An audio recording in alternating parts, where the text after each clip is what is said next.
still live here. It's still our home. But the morning when my friend brought me up here, because we were strangers to the area at the time, we had migrated from the eastern end to this end of the island.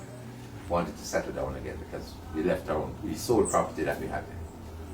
He showed me a mountain side, a hillside that looked like that over there. You see that jungle over there? Yeah. Just a mass of big trees, dense undergrowth. I actually had to borrow a machete from the lady who actually owned the land, hack my way through. Wow. I scrambled up a 15-foot embankment because there was no driveway or anything like that, so we had to go up the side of the road, hack my way through, found a little level footing, and spotted this view. And this, I fell in love with it immediately. I thought, wow, Yeah. he's willing to sell me a bit of this land. I want it. Thing is, 30 years ago, there was no cell phones, no landline phones in the area. Even to this day, we don't have landline phones. We all rely on cell phones. And my wife was a teacher at the time. It's a Monday morning, and she's at school. Yeah. And so pretty much did the unthinkable. I had a little bit of money in my pocket, and I put a marker down without her knowledge or permission. So to say the least, she wasn't happy when she came home. But I explained myself, brought her the following morning, and she too fell in love with it. So we went ahead and purchased the place. My surprise came after when we finished paying for the land and wanted to clear the land so we could find a place to put a house. What I discovered was I had purchased a cliff. Not a hillside with a beautiful, an actual cliff, solid stone face, Yeah. and a few areas that projected out, but nothing to speak of. And tons of loose stones that were scattered over it, boulders at the time. So when it was clear, people laughed at us, including the very people who sold us the land because they had never seen it before. It was virgin territory, never been cleared before, so nobody knew what it looked like. And here I was, proud owner of half an acre of a cliff. Two builders turned me down, said they couldn't find any place to put a foundation for a house.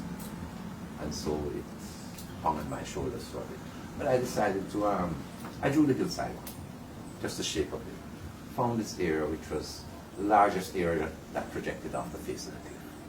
Drew columns coming out of it, squared it off back into the hillside and showed it to a third builder who was a friend of mine. And he agreed to work with me to see if we could get a house built. Well, we got this house built on 14 very large columns. When I finished talking, I would show you a few pictures of you know, how we got it in. And we moved it. It was ours. We woke up to this beautiful view every morning. There was no driveway. This area right in front here just didn't exist. It was a cliff right to this point here. Yeah. This didn't even exist here.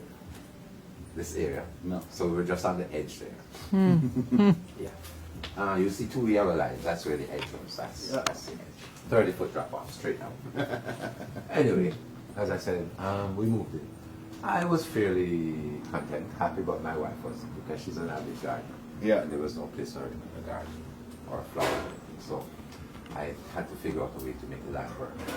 I had sold my first job out of high school. I had sold encyclopedias.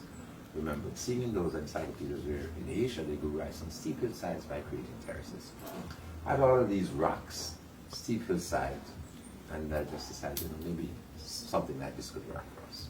It was a chance because I didn't have money to buy the cement to build, you know, sturdy terraces. So I went with the old stone masonry art, dry stone masonry, just stacking stones. I didn't do it. I got two elder gentlemen who taught me the art. I learned while we did it. This one right here is the second terrace that we built. As you can see, I had to do a repair here some years ago.